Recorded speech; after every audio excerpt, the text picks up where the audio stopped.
We're glad you're with us. It is 7:14. Now, next weekend, the American Cancer Society's Relay for Life of the Shoreline kicks off at Branford's Walsh Intermediate School. It's a chance for people from all walks of life to come together and help save lives. These events are also held overnight. Individuals, teams camping out to walk a track or pathway throughout the night. Here to tell us more about the event in Branford and others like it, the American Cancer Society's Dave Ryan and the Shoreline event co-chair Linda Trudeau. Thank you for coming in. Thanks for having us. Now, Dave, for those new to these events, why is it so important to the Cancer Society? Well, you know, the American Cancer Society's Relay for Life, you know, it's always so popular now about talking about genealogy and how we're all connected to famous events and famous people. I'm afraid cancer connects us all. Yeah, so, doesn't it though? You know, yeah. 1 in 4 of us will get cancer in our lifetime.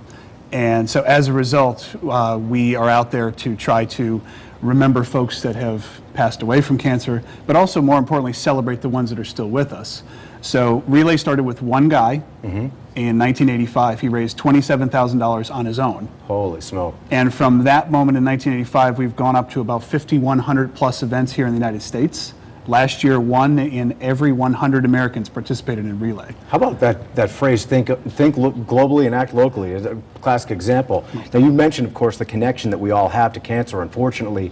And so I imagine that really composes a lot of the people who are in these events, people who are either suffering cancer, is that right? People who've lost loved ones or maybe have a loved one who has cancer. Most definitely. Actually, every one of our events, not only in America, but also in the countries, 21 countries now around the world, we start every Relay for Life with a survivor's lap, because without the survivors, we don't have Relay.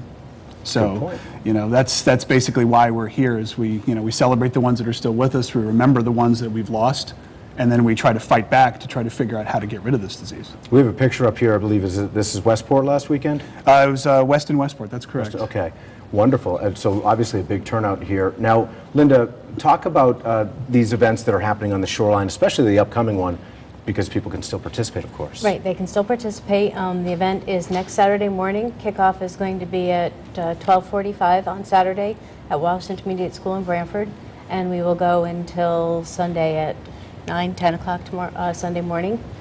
People can still participate. They can go online to the American Cancer Society website and log on there and join our event. Now, do people have to bring in pledges or anything like that ahead of time, or how does that work?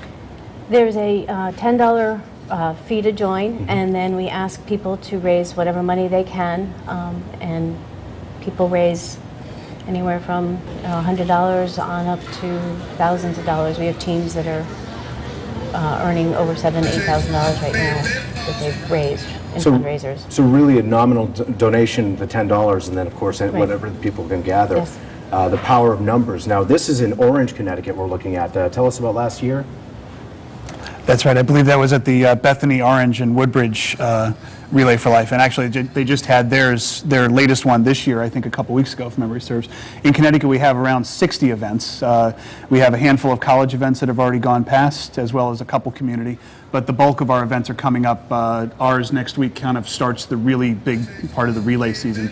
And anybody out there in the viewing audience can get to any of our relays through cancer.org/CT-relays.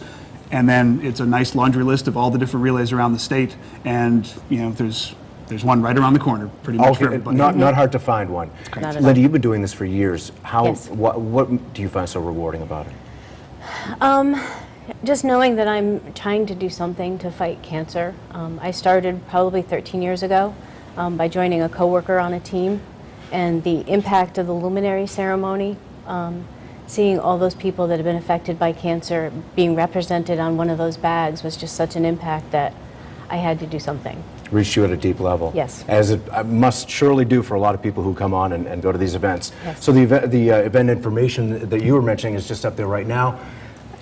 My eyes aren't doing so well this morning, but you might have to read this along with me. But Walsh Intermediate School in Branford, May 19th to May 20th. So it starts at 12:45 on the afternoon of the 19th, continuing right to 9 the next morning. Yes. The website and phone number right there. And of course, for more information, in case you missed any of that, you can go to our website, WTNH.com, and click on the Good Morning Connecticut section of the website. Let's get over to